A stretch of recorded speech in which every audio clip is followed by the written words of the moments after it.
100. Straight down the river.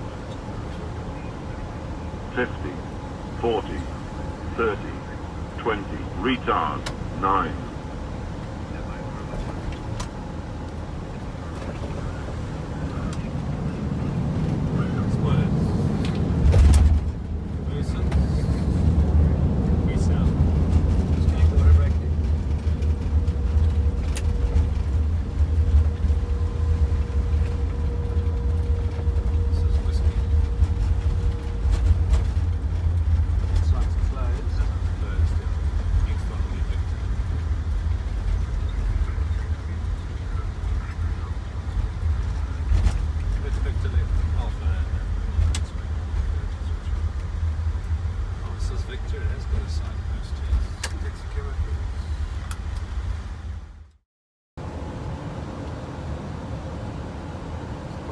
This episode is proudly brought to you by Optimum Financial Services Group. Optimum has the expertise to guide you through investment, tax, retirement, and estate planning, with a tailored solution to your individual needs. Our objective is to provide you with an optimum solution to protect your wealth. Optimum has expertise in medical aid, legal services, asset finance, and short-term insurance, as well as specialized services in commercial, marine, aviation, and personal liability. Don't choose the average. Choose Optimum. Optimum Financial Services Group is an authorized financial services provider.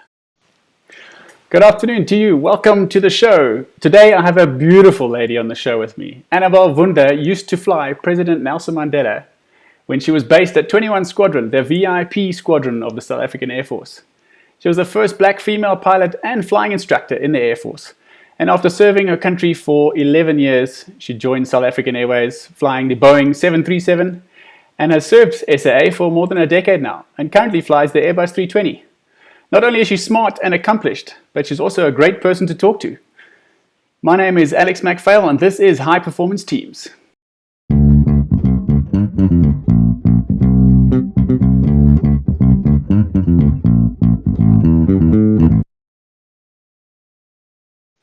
Annabel, how are you doing today? Great to see you. Hi, Alex. I'm good, thank you. Are you keeping well? Are you managing with lockdown and with being a home teacher and cook and mom and everything all in one? Oh my goodness, I tell you, online schooling is showing me serious flames. So, yeah, man, as much as there's a pandemic, I can't wait for my kids to get back to school. Oh, it's not an uncommon response, I must say. You spent 20 years in the aviation game where there's lots of learning that has to take place and upskilling yourself, but now you have to upskill yourself in a whole new aspect. Whew. Patience, lots of it. Oh, that's cool. Annabel, so let's take us back. You are you grew up in Mafeking, a girl from the northern province, the Northern Cape? Northwest. Northwest. Thank you. Shout out to Mafeking. And you were exposed to some flying. You've seen some airplanes as a youth. You traveled once or twice. But then tell me about your high school life. What's it like in Mafeking growing up there? Oh, it was awesome. Because at the time when we were in Mafeking, it was one of the TBVC states and was not part of South Africa at the time. So we even had our own currency. Went to a beautiful school, Mabata High School, and I still have the same friends that I had 20 years ago. Oh, wonderful. That's nice. Yeah. And was it so it was a small town feeling? Small town feeling as well? Yes, very small town. Very small town. I really enjoyed it. Crime was not an issue at the time, and you could walk around till late at night. You go to friends. It was safe. It was lovely. Oh, cool. Okay, so you applied yourself in school. I know you're a studious individual, and then the bug has bit. You've been exposed to aviation as a kid, and you decide it's time to let's try this thing. And you apply, and you join the Air Force. You're accepted for pilot's training course, and that's where we met. So let me put up a picture here of the early days before we even started flying. There's you on the far right, a nice, crisp, clean salute during officers training on the parade ground. Talk us through those days. I mean, you've come from this relaxed small town vibe, and now you have to drill around like a soldier. Oh my gosh. Alex, do you remember your day one? I mean, day one, remember they said everything goes into your left hand because you have to salute with your right hand. And you've got an ironing board and you've got suitcases and and then running everywhere. Oh my gosh, what a shock to the system, hey? It was a But shock. I must say, the discipline that is taught in the Air Force, you can't get it anywhere else, which is what I absolutely loved about being in the SAF. Good times. Okay, Do so you remember those days, hey? yeah, no, it feels like it was yesterday. Looking through those pictures this morning, having a look to see what I could snoop out. Yeah, good times. I mean, obviously there were some difficult times too. You know, like now the high-felt winter. Yeah. I remember being out there on those sort of Los Cop exchanges and camping out there when it was below zero overnight. Khocha, remember Khocha, 24-hour Khocha? Yeah. Walking through the night with your backpack, 24 hours of no sleep, and then they still at 2:00 in the morning still make you write an essay as to why you want to be a pilot in Why the Air you want to Force. be a pilot? Wow. Yeah, you can barely keep your head up straight as you're falling asleep. The pen's going off the page. Yeah. Oh man, Those those were the days. Okay, but we get through basic training, we get through officers training, there's academic and there's drilling and there's the physical aspect. And now it's the taste of it's there. We get to Langebaan. That's the central flying schools based at Air Force Base Langebaanweg on the west coast. And now we can see aeroplanes and the senior courses ahead of us, and they're flying, and they are the people you're looking up to. And there's a taste of it. And so tell me about your feeling joining in Langebaan, now knowing that this is actually going to be real. Langebaan was a shock to my system because, I had never been exposed to the actual academic part of flying. I just seen airplanes. I didn't understand how it worked, how it functioned, how it flew. And so get to Langebaan and you're given all these books about aerodynamics, and then you taught about general flying, and it's like, what? And so it was a lot of work for me personally because it was literally starting from scratch. And then on top of that, apart from the fact that you have the academic part and the flying part that you have to get over, then you have inspections, and then you got to run everywhere. Remember that. And then you make a mistake by 20 foot in the aircraft, and the instructor gives you punishment to run around with that rocket around rocket. Vampire Hall. Remember that? Those days. So that was a serious shock to the system, hey? But I tell you, after you finish Langebaan, what an achievement. Okay, I'm going to pause you there. We haven't finished Langebaan yet. Yeah. Okay, so we get going, and okay. there's still the ground school. We had to first, so we're exposed, we're on the base, it's pilot training course, we can see the senior course, they've just about all gone solo already, and we have to go start the ground school. Maybe we had to do about 6 or 7 subjects before you even start the flying phase. There were 14 subjects, I think it was. You had to get through a few before you could even start the flying phase. And anyway, we get through that, and now it's the flying phase has started. And I want to put this picture up now here, and you can maybe just talk us through. So there, I see a bunch of people, some spades and mud and a fire engine. What is going on here? Okay, so we were building a solo pit because I think the old solo pit had something happened to it. So they said to us, listen, you're going to build your own solo pit. And we didn't have weekend pass that weekend. Yeah. And they said, there you got your shovels, and you guys, there's a fire truck, and go and dig your own solo pit. So the whole Saturday morning, we were busy digging our own solo pit when we go solo. And I can see that there's familiar faces of people looking more like they're standing around. Than there was always one or two that did more standing than working. But anyway, we won't go into that just now. But what is the purpose of the solar pit? Why did we have to build a solar pit? Oh, because it's this level and it's this stage, it's this accomplishment that after you're able to fly solo. Wow, what an accomplishment. And I think that's also the same thing in the civilian world, right? Sure. So, they also have the same sort of celebration. So once you're able to fly solo, you're independent, you're able to maneuver this aircraft, take off and land, which is a huge accomplishment. They've got to celebrate it. Yeah, okay. So tell me about that first solo of yours. I believe it was Charles Dutoy who sent you solo, but tell me about the build up to it. Now you're closing down the canopy. Remember we had the canopy in those days, and you've gone through the checks, and at the times where you used to speak through the, you're talking back and forth with your instructor. Yes. Now no one's replying. It's quiet in that airplane. Talk me through. Can you remember those feelings? Oh my goodness. You're bringing up old memories. My goodness. I don't even thought about that. I was nervous. I was nervous because I was like, how much is this machine again? Okay. Nervous. I didn't want to make a mistake. I didn't want to. Gosh, my heart was beating out of my chest. It was so quick. I can't even remember because it was like 2 circuits, wasn't it? Yeah, 1 circuit. Was it 1 circuit?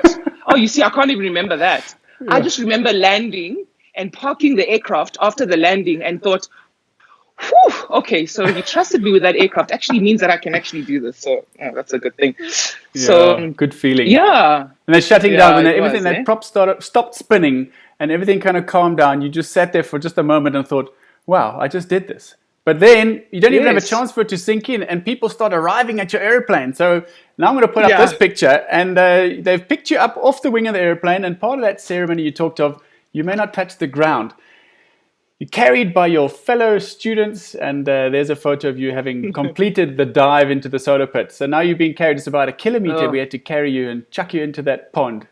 But as you climb out of the pond, you know, the water has washed over you and you've got that wake up feeling. Now it becomes real, and there's a picture of Charles shaking your hand saying, well done. Oh, what a day. What a day. Going solo, eh? Okay. So anyways, we fast forward. We have these little milestones along the way. There was other celebrations we could talk about. You know, there was the boot function. Having finished the nav phase, we had to have a drink out of our boot, and you were literally booted out of the nest. But we get our wings, and what a great day. You get wings, and now we're Air Force pilots. And, you know, not to sit on your laurels, but the January, February rolls around, and now it's time for you to learn how to drive. Because at this point, you have 200 hours flying military airplanes, upside down, formation, low-level navigation, but you can't even drive a car yet. So tell me about that thought process. Yeah. Oh, my goodness. I think when I actually started Peeps course, you guys couldn't believe that I didn't actually know how to drive. So do you remember that you actually started teaching me how to drive on the streets of Langebaan? There were not that many houses around at the time, but you taught me how to, just the basic initial, the clutch, the rudder, too much flying. The clutch, the brake, accelerator, and that was my introduction to driving. Oh, you see, there was... Yes, I didn't have it. Yeah. I was destined to be a flying instructor. Lots of people learn to drive in Langebaan. That's a great place to learn how to drive too. Yes. Yeah, okay. True. So now you're a qualified pilot and you get your driver's license and you get off to the transport squadron up in Pretoria, and you're flying caravans at the transport school. And there's a nice photo of you sitting in your caravan, all full of smiles with your leather jacket. What a nice aircraft to operate. Nice squadron to be part of. That's really where you kind of cut your teeth as a transport pilot in the Air Force. Yes, definitely. It was an amazing experience because you're now no longer in Langebaan's airspace. You know, the little, what is it? The FAR 45. There you go, FAR 45. You're no longer in there. You're now in Johannesburg crazy airspace, and you're now flying and going to GF areas and speaking on 1248 and other aircraft, and just flying a different aircraft. That was so awesome, you know, and did that for about a year and a half, eh? Okay. And what type of flying what's the sort of different operations? I never got to fly the caravan. What type of flights did you do? Well, we did dark hole approaches, the sort of clandestine operations on the caravan. We did Land Rover light landings in deserted landing strips. We did paratrooping. We did anti-poaching, you know. We did anti-poaching. The reconnaissance. Reconnaissance. We did, thinking of the word, thanks, Alex. We did transport. We also flew around generals and different military officials. And, you know, that was more or less it summed up. Eh? Yeah, nice. Lots of training. Yeah, and it's the backbone of the transport line. So you get exposed to everything. And a great airplane. That's such a strong, reliable airplane too. And after this, so you've done your time at 41. You've established yourself as a transport pilot. Then you get a wonderful opportunity to head off to the United States Air Force to do your flying instructors training. So tell me about that process. That sounded fun. Wow. Well, firstly, when we got there, we had to go on an English course because you're from Africa. Because we're from Africa. So we had to go and do an English course. And so we did that for about 2.5 months, adjectives and nouns and proverbs. Oh. And then after that, Then we went to a different part of of Texas, San Antonio, and then we went to Randolph Air Force Base, where we actually started the flying training on the PC-9, T6, and that was about 9 months of training, and it was very different. The Americans did things very differently. Their airspace, the way they spoke, trying to get used to the Texan accent was torture because I could not understand a lot of what they said. Okay. But it was such an amazing experience and taught me precision flying. Okay, so you really got to know that airplane. So it was, I mean, they didn't call it the PC-9, you said the Texan, but it's essentially a bit more of a higher powered version of what we learned to fly on. And then you qualify as an instructor in the US Air Force, and you come back and you do a bit of a bridging course at Langebaan, back to the flying school, and now you give training again on this sort of, so now you're feeling quite slick and this precision flying as you spoke about, and now you're part of the instructor corps. What's that like? You've now come a long way, you're a couple of years down the line as a pilot, and now you have to give back. Did you find that a difficult thing? Was that something that came naturally to you? No, I don't know. I don't know if it came naturally. I just felt that I had a duty to, now it's different. You're not a student anymore. Now you've got to impart your knowledge onto somebody else.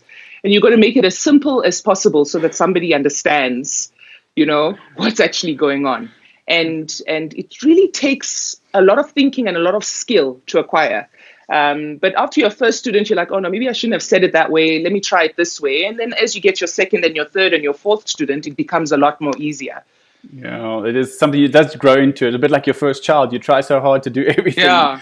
But Wati and Al would have joined us, and what he's saying, little did you know that way back then, your English language was to help you with homeschooling in 2020. Thanks, Wati. Yeah, who would have known? Yeah, we got a lot of people. A lot of people have joined in. Albert's here. Wati's there. Jordan has it. Brian Spur. Jonathan has joined us. Jonathan Macaulay. Rihanna and Dad saying hello too, saying from Rodney. Great to see you again. Okay, so you are an Air Force pilot, a flying instructor now, and you've imparted knowledge a few times over, and now you've gone through, you've gone through all the phases with your students, and it's time to get back to the transport line, and you're being earmarked to get to 21 Squadron was the premier squadron. All of us in the transport line, we just wanted to get to 21 Squadron and fly the jets. Yeah. So, but you first had to build a bit more experience and some twin time. So back to 41 and onto the King Air. Yeah, so went on there and got about 200 to 300 hours on the King Air 200s and 300s before I was sent through to 21 Squadron to start off on the citations. Nice. It was nice to get into some jets. It was a lovely little airplane. I didn't get to fly. I had one chance to go in it, but I wasn't flying it, and it just seemed so stable and simple and fun. Fun little airplane. Yes. Like a little sports car almost. Okay. Beautiful aircraft. So talk us through. So 21 Squadron, this is the premier squadron in the transport line. It's the place that they fly the presidents and the ministers and some foreign dignitaries to. But again, as with every place, there's a hierarchy. You start at the bottom. So you said you started at the citation. And what is the kind of route? What is your sort of career path within the squadron? You start off on the citation, and what are you working towards? So I started off on the citation as a co-pilot, but remember I'd come now through with an instructor's rating because by the time you got to 21 Squadron, you had to be an instructor. So, and then I became a captain on the aircraft and started giving instruction on there. Sean was my student, Sean Stein. Okay. So I gave Sean his conversion onto the citation. A fellow pilot from our pubes course, that's it. Okay, yeah. Yeah. Sean was my student. And then... So once finished the instruction part on the citation, then went over to the Falcon 50 as co-pilot, and then also went and did instructor's course and also get a bit of instruction on the Falcon 50. Okay. Whilst I was commander, captain on the Falcon 50, I was P3 on the BBJ. So I was a relief pilot on the presidential jets, the Boeing 737-700. Okay. Still flying because it was mandatory to fly two types at the time. And so as I was flying the Falcon 50 as a captain, I was P3 relief pilot on the BBJ, but then I also then became co-pilot on the presidential aircraft. And Mr. Mandela was on the Falcon 50 at the time. So I would be flying him around to the different places but still also flying on the BBJ. Okay, so at this point, he's no longer the president, but he has the sort of all the privileges of being a statesman that you still flew him around at 21 Squadron. So you're flying both President Mbeki and former President Nelson Mandela. Let's talk about this a little bit here. We've got a picture that I've seen out there in the press, and there's a photo of him with his arm around you. Now, this gives you an idea. People who don't know, President Mandela was quite a tall individual. I've seen him from the distance, and he's a tall fellow. And there he has his arm around you, but you seem to be eye to eye. You may have a little heels on, but certainly he's not taller than you. And he's giving you a nice warm embrace. So tell me about this relationship you had with him. Wow. The first time I walked onto the aircraft and met him, he called me and he said, come and sit here, and, sat with him. And he wanted to know, what's your name? What's your surname? Where did you go to school? Where are you from? What is your mom's name? What's your dad's name? Where do they live? And you'll not believe, for the 5 years I flew him until he stopped flying, he remembered my mother's name, my father's name, where we lived, what school I went to, and everything. And he spoke about those days when he was in jail, what he fought for, what was his intention, and how proud he was of the fact that I decided to go on this journey and end up flying him. Wonderful, wonderful. What a privilege to sit and have the conversation with a man. I've read his book, people read his book, they know his story, but he's actually telling you firsthand about his experiences. And I believe when he first saw you there, that picture, that he thought maybe you weren't old enough to be a pilot. Yeah, so he asked me how old I was, and I said, no, I'm 24. And he said, what? Are you old enough to even be on this aircraft? But then it was so interesting because he started telling me about when he was in Nigeria and he met a black female pilot, and he was like, and he thought, no, why are these women walking to the front of the aircraft? And the president he was with said, no, these are our pilots. And he was shocked. He said, women can fly aeroplanes. Gee whiz. So that was he says that was a shock to his system. So it was so wonderful to see, a young woman like myself, a young black woman like myself, getting into an aircraft and flying. Yeah. Oh, wonderful. And you just have that sparkling personality that, people, when they chat to you, they know they can just sit and have a conversation with you like this. It's just easy to talk to you, and it's a fun conversation too. So I'm not surprised that he remembers all the details about you and your family. But okay, so you're flying him around. You're also flying other statesmen around. Let's talk a little bit about 21 Squadron. And, we talk about high-performance teams. This is, as far as transport flying goes, this is a high-performance unit in the South African Air Force. There's extensive planning that goes on with any trip. Give us a sense of, on these long-range flights, on the BBJ, the presidential jet, let's say that the president wanted to go to Moscow or St. Petersburg on a long flight. What does this flight look like? How does the planning work? How many pilots and crew are involved, and the dispatching? Just talk us through a typical long-range flight on the presidential squadron. Well, let's look at New York as an example, because St. Petersburg, we went there, but remember the BBJ had aux tanks, so we could do a direct flight there. Okay. But for a New York flight, we would have a full team. So we had 3 cabin crew, and the 2 main pilots and a relief pilot. And we also flew around with a liaison officer. So he basically did the whole planning. He had sorted out in terms of the flight planning. He had gotten us overflight clearance, military clearances. And because those clearances are so different from the civilian one. And also, with the bodyguards. So all the planning that went into, just the execution of the flight.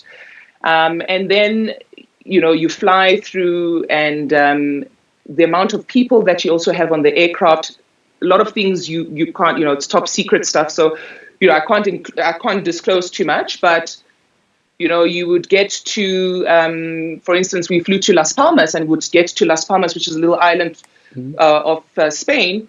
And the other crew would be there. So it'll be the 3 crew and the 3 pilots and the cabin crew, with the flight engineer and the other liaison officer and security and they would take over. We would stay in Las Palmas whilst the next crew flies over to New York, drop off the president at JFK. But because of the landing rates were so expensive in New York, we couldn't leave the BBJ there. So we'd have to fly to the Air Force Base and then leave it at the Air Force Base, and then get off the aircraft. So we sat in Las Palmas whilst the aircraft stayed in New York, came back, and then we took over and then came back to Johannesburg. So that was basically how, preparation and the execution of certain missions were.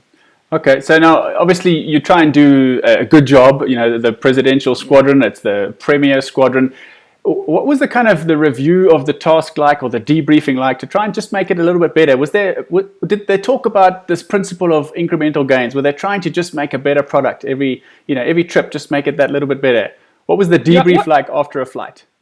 I think the biggest thing was the debrief. The biggest thing for us was security, because we had the same passenger, more or less, but it was always improving security. For instance, if you flew to a certain place, certain places you can't go to because of security.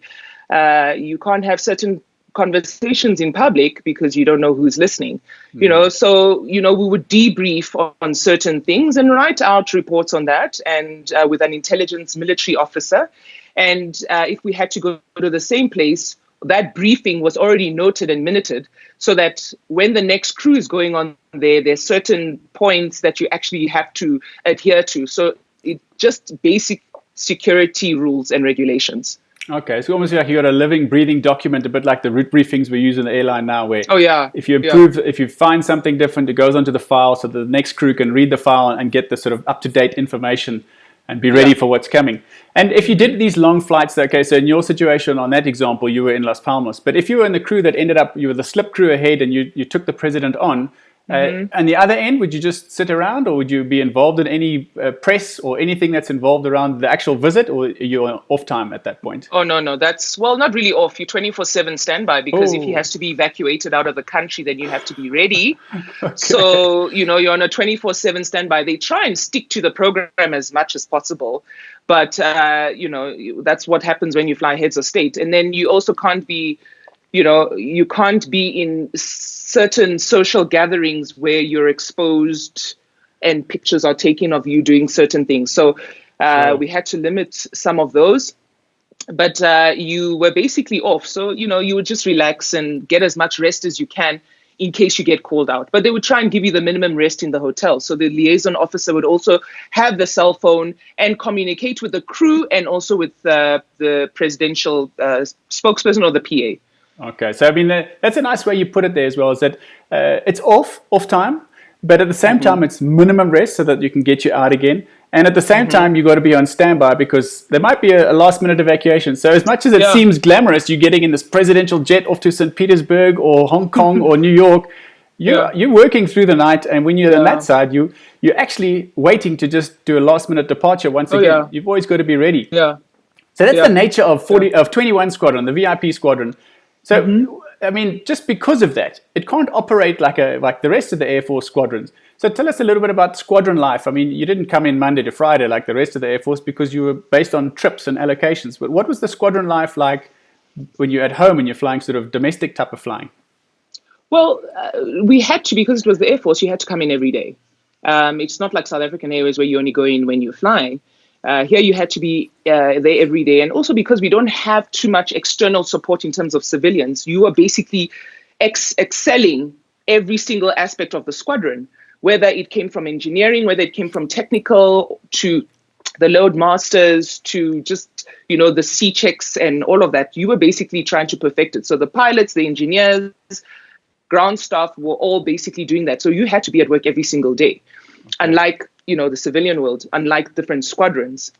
So I think that is basically the difference, hey? And also because the other squadrons were some of them were training squadrons, others were chopper squadrons, others were fighter squadrons. And 21 was VIP flying. So there were certain things that had to be different in terms of the security, getting in and out, the training, simulator training. You had to know your stuff. And you went to places that were not very friendly, but also places that you really had to think outside of the box. Now, people are asking questions as we go. You're welcome to post all your questions, folks. Keep them coming. Willem wants to know, was there an added pressure knowing that you had someone like President Mandela or President Mbeki on board in the back, or are you able to focus on the job at hand? What is your thoughts going into that kind of a mission? Focus, military, that's one thing I loved about the military. The training is impeccable.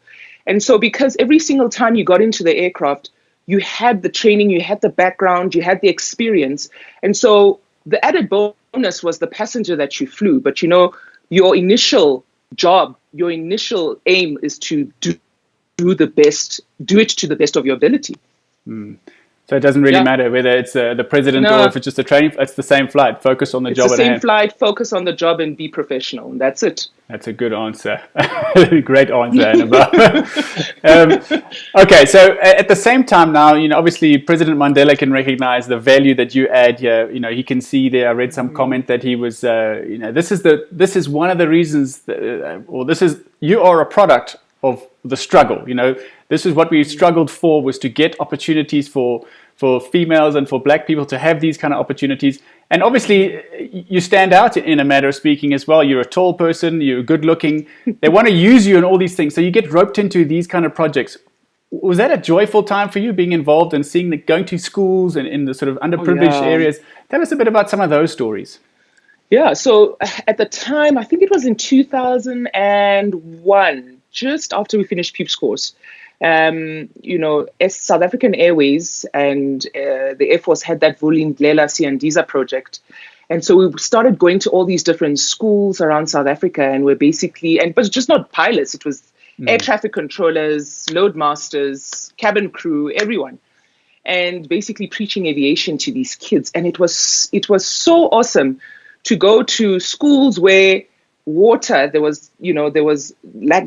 lacking in so many different aspects, but these kids would see myself wearing a uniform, an Air Force uniform, and they were like, wait, do you really fly for the Air Force? Or are you just wearing a uniform? And it was so awesome to see kids think like, wow, I can actually also do this. I can actually go into aviation. I can join the Air Force and be a load master. I can join the Air Force and be a pilot or an air traffic controller. So stay in school, do your maths, do science, those were the requirements. And kids that were actually not even doing science or maths at the time started doing it because they wanted to go into aviation. That's wonderful. And you just give them that possibility to dream, to dream about something because they've seen it. It is possible. If someone has done it before, then I can do it as well. Yeah. And that's wonderful. And that kind of carried on for a while for you. But now, as all good things, you had a great time in the Air Force. You spent 11 years there, and you now decide to pursue South African Airways, and you joined South African Airways. And because you'd flown the Boeing, it's a natural fit to just fly the Boeing 737 once again. So tell me about that transition. I can remember my first day walking down the corridors and wanting to salute everybody. What was your transition like? Man, it was like going to a new school. So I was like, oh, the children are going to be friendly.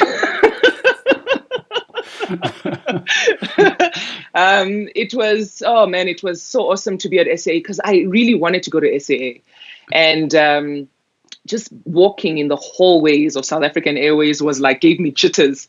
But apart from that, the transition in terms of flying the aircraft wasn't different. It was just getting used to the new procedures, which was not military. So that took a little bit of time, but got used to it.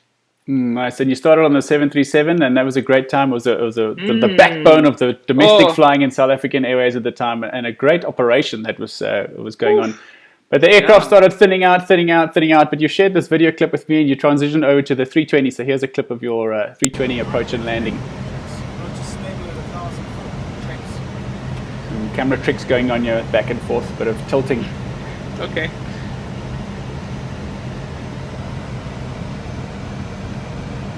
Looking cool, calm and collected in your cockpit of the 320.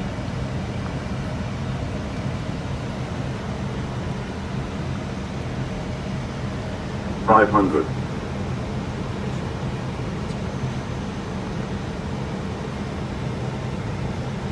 $400.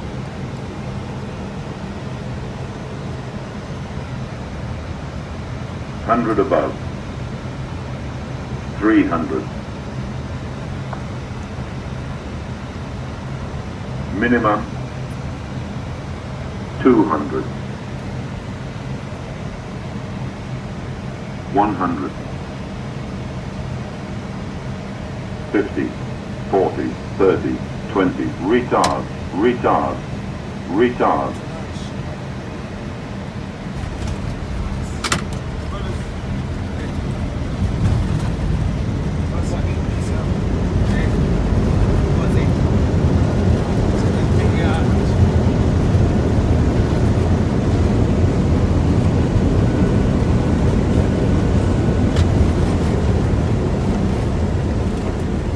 Looks like a decent landing there, Annabel. So there's a conversation that takes place often between, certainly airline pilots, Airbus versus Boeing. What did you think of your change from the Boeing to the Airbus? Can I plead the fifth? They each have their benefits, and if somebody asks you, what would you prefer, Boeing or Airbus? I think the answer is both. Both. I'd say both. There's definitely pros and cons to both. I enjoyed the actual handling, flying of the Boeing, but then I also love the tranquility and space and silence in the Airbus. So, whatever. Give me whatever to fly. I want to fly. I love it, man. It's in my blood. Yeah, it's great. And also the other nice thing about that 320, especially on a hot day in Joburg on the ground, that the air conditioning system works so well. You stay cool in that cockpit. It's just very nice. So tell me, you've spent more than a decade in South African Airways now, and you've been on the domestic fleet for the whole time.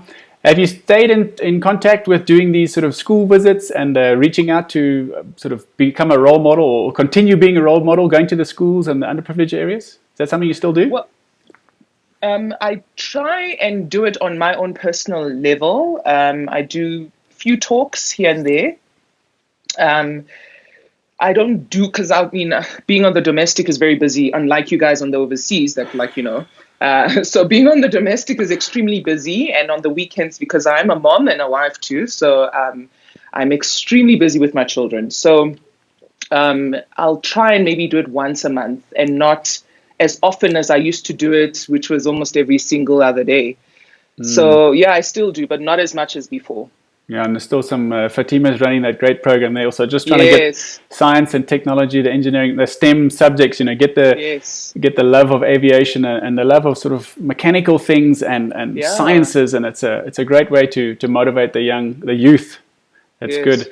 So tell me now, your transition from the Air Force to the airline now, from one high performing unit to another. Were there any sort of similarities or learnings that you brought over that was an easy transition? And were there any things that kind of stood out as, hey, this is quite different, and I can learn here and I can upskill myself a little bit? Well, just the procedures, just the basic procedures that were so different, because in the military, there's rules and procedures in terms of weather and all of that. Not that the military doesn't have it, but remember, you're training more for clandestine military war situation operations. So you take off when the weather's bad, you land when the weather's bad, you take off when the weather's good. So there isn't too much in terms of restrictions, because you should be able to, in a wartime situation, take off, land, and do what is needed to be done. Whilst it's different in civilian world, it is more of, you sticking to the procedures, Cat 1, Cat 2 minimas, and all the procedures that adhere to it. And so that's that's a huge difference between the military and the civilian part of it. And also what I noticed as well is that you've gone from this sort of a whole bunch of different types of flying, and it gets a little bit more streamlined into the schedule. And it's Cape Town again, it's PE again, it's wherever again. You get more familiar with a route. Yeah, and in the military, we went to, I think there's like only two countries I hadn't been to in Africa, which is Somalia and Morocco. Those are the only two countries in Africa I have not been to. We went to every single different country, different approaches, different. It was that. I think that's what I really miss about 21 Squadron flying, and also, you were exposed to a lot of different people and approaches, as I said. So yeah. Is there any memorable trips that stand out for you in your time at 21? Malta and Russia. Okay. While you were in Russia? And Japan. Okay. Japan. Went to Japan. That was very different culture, but extremely, it was different, but I loved every part of it. Okay. When you go to these places, I know you're on this minimum rest, etc. But do you try and soak up, like in Russia, do you go and try and catch a ballet or anything like that? We were in Russia for 36 hours. Rest So I went to the becomes a square. I slept, went to the square, walked around in the shops, got a Fabergé egg,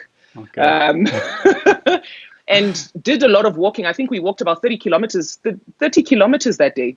Wow, yeah, it's good. It's good to get out. You don't get stuck at your hotel room. Just get out and about and live and breathe the city that you're in. Yeah. But also being cognizant of the fact that it's, security wise, you've also, because you're flying ahead of state, you need to also watch your back, Sure. And so, I mean, imagine now, so you were flying there at a time where these social media things were just kind of kicking off, but they weren't as mainstream as they are now. It must be quite a difficult thing to try and contain at the moment. You imagine flying in the VIP with Twitter, Instagram, Facebook, all those things going. You're either on it and doing nothing, or you just removed from those platforms because you just can't afford to be checked in anywhere. People shouldn't be able to track you.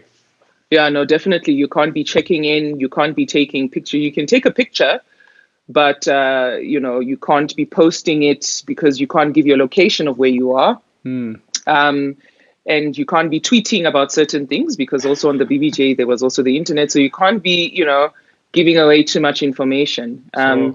But also, as you said, because at that time we were not big on the internet and tweeting and all of that. You also just kind of restricted a lot of that. Just took pictures and that was good enough. Yeah. So tell me now, it's seemingly a fairy tale story. You've had this 20-year aviation career. Has there been any sort of pitfalls or setbacks or slumps along the way? You don't want to give the impression that it's all just easy going. Is there something you want to speak of that people need to be aware of? That it doesn't always just go your way. Oh no, I think a lot of, especially youth, are they think it's easy. They think it's like just read like 2-3 books, get in an airplane and fly and get an ATP 1,500 hours later. Or no, it's not like that. It's a lot of work. You've got to put in the work, put in the time, put in the dedication. It's not really setbacks. I think every experience you have, whether good or bad, it's an experience and you can learn from it. So if anyone who goes through life and doesn't have difficulties, good for you. But I mean, those difficulties sort of shape and mold who you become in life.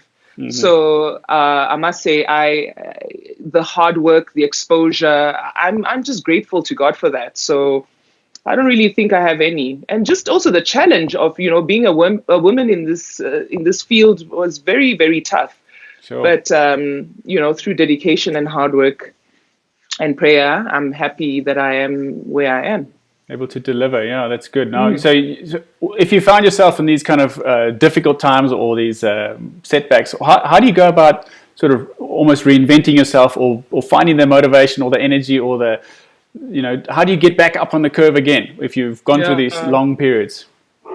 So for me, my basic thing is just prayer. It's prayer, and also the fact that I really love flying makes a huge difference. It makes a huge difference. Yeah. So, this is in my blood, and I'm always, because aviation is such a diverse environment, you're constantly trying to learn and gain knowledge in new things. So, prayer, and just also the fact that I love it, and I research and I read. So it's basic pick me up. And also, flying is amazing and wonderful, but also identifying who you are and also having time off when you can reconnect with yourself and build yourself and then come back into the flying game. Now you've mentioned a couple of things there that I wanted to ask you, and you've jumped the gun on me there. So reading, I know you enjoy biography. So what kind of themes stand out? What do you take out of these great stories that you read?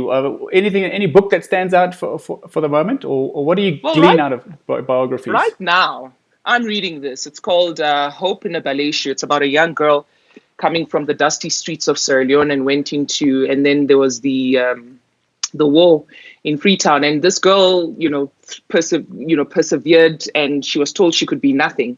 And this family adopted her, a white family adopted her in America, and she started, dancing ballet. And she's renowned to be one of the best ballet dancers in the world right now as we speak. Oh, wonderful. And so stories like that are so motivational. And it encourages anyone from, no matter what your background is, no matter where you come from, perseverance, hard work, and prayer just makes such a huge difference and motivates your future as to where you're going to be and what you will become. Yeah, okay, great. Now that is sort of nice, solid planning, focus on yourself and get forward, one foot in front of the other, the next thing. Yeah. How do you unwind after a trip? Let's say you go on either one of those long trips you used to do, or now with the family, a shorter trip. You go away for a night or two. You get back home, it's been a tough couple of sectors. How do you unwind and get yourself back up, pepped up again? Well, I don't have too much time to unwind. I've got children. So what I do is not too much time, I wish. I get back, I relax. I just find my thoughts for about 5 to 10 minutes. And then it's, sorting out the school books and homework and seeing if there's any messages from the teacher, making sure I don't have to fix anything around the house, the normal stuff. So I think I try and unwind more when I'm on a trip. I actually have more of a holiday when I'm on a trip than when I'm at home.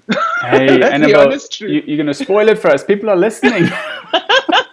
I need a 5-day Accra. Yeah, certainly there's this kind of a trade-off. At home you've got your things. If you've got 3 or 4 days off at home, you want to get stuff done. If you've got 3 or 4 days off in Accra, you get time to unwind and your own thoughts. But that's when you want to just get into that woodwork or fix that thing or paint that or do something, and you don't have any of that stuff. So you have to just be alone in your thoughts. It is a good unwind, but certainly it's not the same as being at home. Yeah. Annabel, it's been wonderful talking with you. I want to just ask you one last question, and if there's any last questions coming through from the show, you're welcome to post it now. What is your top tips for creating a high-performance team? You've been in a high-performance team in the instructor corps at 21 Squadron, in South African Airways as well, on some of these long flights. What would you say is the top tips to create a high-performance team? It's so interesting. I was having this conversation with my son about inventing something at grade 2.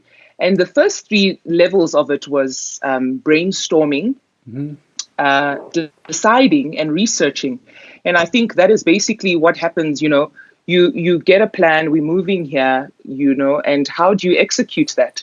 So it's looking at security, looking at the crew, getting the backgrounds also of the crew, security clearances, and all the little intricacies that go into the planning. And then it's executing. How do you execute it? From the approaches to the refueling, to the serviceability of the aircraft, the airspaces you're flying in, landing fees, all of that sorted, and then review all of that. What happens after, as we spoke about, basic chatting about how the flight was, what can we do to improve it? And so I think that is my basic tip from grade 2 to flying.